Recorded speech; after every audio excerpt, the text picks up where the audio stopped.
All right, this last half of the lecture, this is really focused on concussions. Okay, uh, our understanding has changed dramatically over the last 10 to 15 years.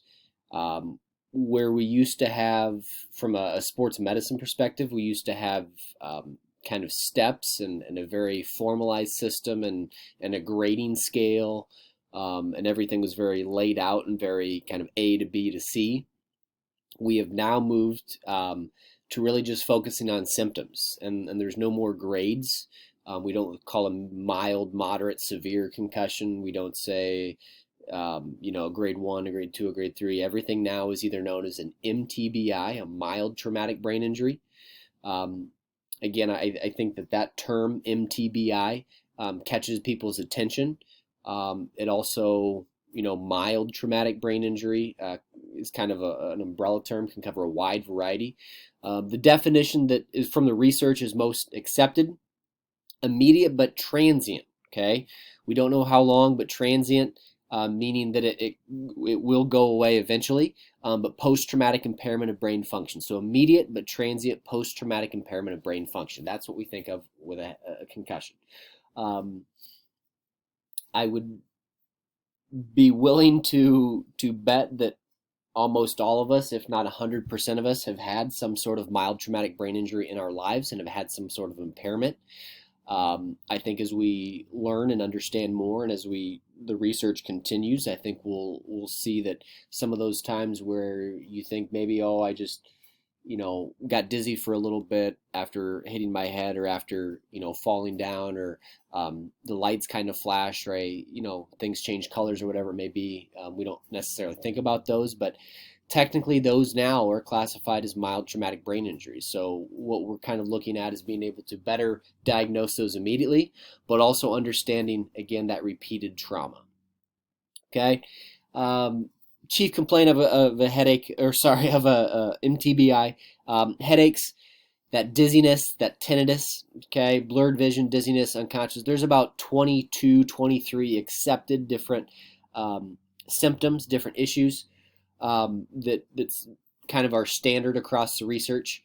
But again, anytime we have trauma to the head, we don't just think about, okay, how are they feeling, how are they responding cognitively, but we also want to check everything else: the eyes, nose, ears, skull, CSF, everything else, because you can often see multiple injuries with one blow.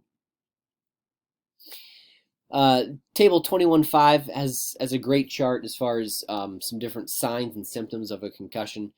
Just tried to highlight some of the main ones here. Heightened emotions can be one that we see, especially in younger patients, high school kids, middle school kids. They can be emotional to begin with, and so sometimes that can be difficult to kind of suss through. But that's why it's really important for us in the sports medicine world, and those that are going to be dealing with patients with head injuries, to really get to know your patient and understand them, and do a good history, ask a lot of questions, get other people involved, whether it be roommates, friends, family, and really kind of have a whole village approach to this. Biggest thing I want you to take from this: we no longer use grading scales. Okay, when I was a student way back in early 2006, 2007 here at Simpson, I remember we had grade one meant this, this, and this. Grade two was this, this, and this. Grade three was this, this, and this. That is no longer the case. All right. We no longer use grading scales. And actually, one of the main concussion gurus, the main people that is driving research forward right now, had a scale back that we learned and we understood and was widely used. And he has now said, Robert Cantu, you'll see his name in a lot of concussion research, but he has now said that there's no more scale. There's no more looking at, putting it into different categories. What we're focused on now is the signs and symptoms. We found that it was really, with trying to grade and put a person in a category, it was not reliable. We didn't understand return to learn or return to play as well. So the biggest thing I would tell you is really just everything's a mild traumatic brain injury. We're going to focus on symptoms. We're going to track those symptoms on a daily basis. and really just see how they progress. The good news is most symptoms resolve within 7 to 10 days. Everything in the research shows that with well over 80% of patients, and I think we're understanding more and more, and I think that number is going to continue to rise. But within the vast majority of patients, within 7 to 10 days, their symptoms resolve. Now we're trying to find better reasons to why those symptoms might not resolve in those 7 to 10 days, and we'll get into that when we look at post-concussion syndrome. This is where somebody has symptoms for typically 2 weeks or longer. Okay, so again, it used to be, you have a concussion. There was a lot of, I think parents that would probably say, "Oh, my son or daughter has a concussion. They need to go to the ER right away. Need to be seen immediately." And that's really not the case anymore. We definitely want them to be seen by a healthcare provider. That's why it's so important to have an athletic trainer there on the sidelines to look for those major red flags. But again, a lot of these signs and symptoms, the headache, the dizziness, the things are often mild. And so those are things that will, in the first 24 hours, they might be fairly significant, but then they start to kind of taper off. Someone with post-concussion syndrome, they're having long-standing issues. Okay, days, weeks, months. A big thing that we see with post-concussion syndrome, change in mood. Okay, they get mad, they're irritable all the time, they're frustrated, difficulty in coping with daily stress. So anytime we have someone, kind of my rule of thumb is if they're still symptomatic after that 2-week mark, I'm going to make sure they're seen by a physician. And really, I would recommend that every concussion that you deal with, kind of figure out the guideline, what works for you. There's going to be different protocols that different places use, but typically if they're not, responding within that 2-week mark, and if they're still having symptoms, let's get them seen by a physician. Let's get them seen by a specialist. Now, second impact syndrome. This is probably the scariest and the most worrisome thing that I'm confronted with as an athletic trainer, is because it has a 50% mortality rate. What we understand about second impact syndrome is that a person is symptomatic with a concussion. They continue to be active. They continue to maybe play their sport. They don't tell anybody about it. They don't, remove themselves from competition, or they just let it go. And so while they are symptomatic, they suffer a second concussion or a second mild traumatic brain injury. What happens is because that brain was initially damaged, and then you throw another layer of damage on top of that, now we're going to see some major changes, and you can see this characterized. Brain's going to swell, and it swells rapidly, and it causes an almost, within minutes, kind of a collapse of your systems, and this is where we're going to have to get emergency medicine involved. It could result, there's about a 50% mortality rate with second impact syndrome, of death, and if you don't die, there's a very strong likelihood for permanent brain injury. And I think in the next 5 to 10 years, we're going to understand and hopefully come up with better tests, especially on the sideline, to diagnose those first concussions, and to try and stop people from entering into that second impact syndrome stage. Again, biggest thing, mortality rate is 50%. Okay, we want to try and prevent any. That's why it's so important. Anytime you have your patients or your student athletes that you suspect a concussion, they need to be pulled, they need to be removed, they need to be assessed. We need to make sure that we're doing the things to catch those first head injuries, and we're not allowing them to continue. So there's a lot of things that are promising out on the horizon, but there's really nothing, no gold standard right now, other than just having medical professional there at all athletic events and all things. And even then, that's kind of a pipe dream for a lot of places, but we're getting better. But the big thing with second impact syndrome, it requires swift intervention. The person will typically have this collapse within minutes, and really kind of slip into a coma and be faced with that 50% mortality rate. Now, what's happening?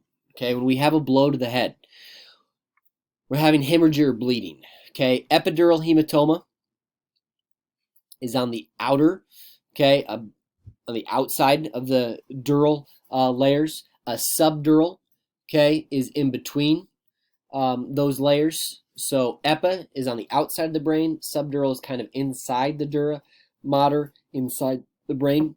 Epidural is typically arterial. So it's a very fast, very rapid bleed. A lot of fluid, which puts immediate pressure. Subdural are typically venous bleeds, so much slower. And again, anytime we have a head injury, you're going to have some bleeding, you're going to have some bruising. The brain is just like any other soft tissue in the body. Okay, it's going to have some bruising, have some bleeding. We just want to be able to make sure we're, monitoring subdural versus epidural hematoma. Epidural hematoma, we typically see those with skull fractures. Again, you have that rapid bleed, that rapid collapse. We can see different types of skull fractures. Again, if you're feeling up to it and brave, go ahead and Google skull fractures. I'm not going to include any of those in there. The last couple slides we're going to focus on is just concussion or mild traumatic brain injury, kind of management. If there's some sort of equipment that, say, for example, you're on the sideline and you have to pull an athlete. If it's football, it's pretty easy. Take away their helmet. Okay, hide their helmet. Have them take off their shoulder pads as you're doing your eval. Make sure that they can't kind of sneak away and try and get back in, because they will. They definitely will try and get back in. The other thing I've done with a lot of my soccer players over the years, have them take off their shoes. Okay, they can't go back in without their shoes or their cleats. And it used to be, back when we were using grades and you were doing your assessment and kind of if they had a grade 1, you maybe held them out for 15 minutes, but they could go back in. My rule of thumb now is if I pull you out for a concussion eval, you're done for the day. Okay, and I think that's a good rule to kind of get in the habit of. Again, we want to manage those, monitor signs and symptoms, assess every 15, 30 minutes, and then read through. This is kind of a nice list. I always kind of keep in the back of my head.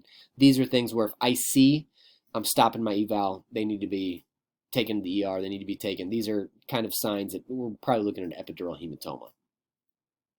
Now, physician day of. Okay, so this is not necessarily stop everything what we're doing, call 911, get them in the ambulance. This is just, hey, if you got your parents here, if you have your roommate, let's go get it checked out. Let's make sure. The big one, vomiting, can tell us a skull fracture. If their symptoms worsen or if they have amnesia longer than 15 minutes, those are all things where I feel better as an athletic trainer. Just kind of having, it's kind of a CYA issue, but just making sure someone else sees and evaluates them. Take-home instructions are crucial. I'll put some resources up for you to see some different things. There's a lot of resource out there, but that just kind of helps, again, give you another layer of instructions and protection. The person kind of read through that sheet and have some information. Delayed referral. I'm always much more conscientious that the patient's under 18. Over 18, the college population, I don't always make that immediate referral, but with high school kids and head injuries, I like to have that physician checkup. Return to play, I'll let you read through those. Again, we've kind of changed from, getting them back on just kind of based on symptoms to now everything's much more graded. We have a 6-day return to play policy. You can read through that here. And again, once the person has a total cessation or all their symptoms stop, then they can begin step 2, light aerobic exercise, about 15 minutes. Then we build up to about 30 minutes, and everything just gets a little bit more stressful, a little bit more taxing. And then hopefully they can return to full play. We're also looking at different return to learn, so RTL progressions, to help get the person back into a learning environment. The last few, this is just, I put for our future athletic trainers. You can read through that if you're interested. But just talks about head injuries and on the field and how we would manage, how would we remove, so different ideas. We'll cover this in some other classes. So really, we'll just kind of stop here. I'll have some other information for you online, and we'll go from there. Thanks, guys.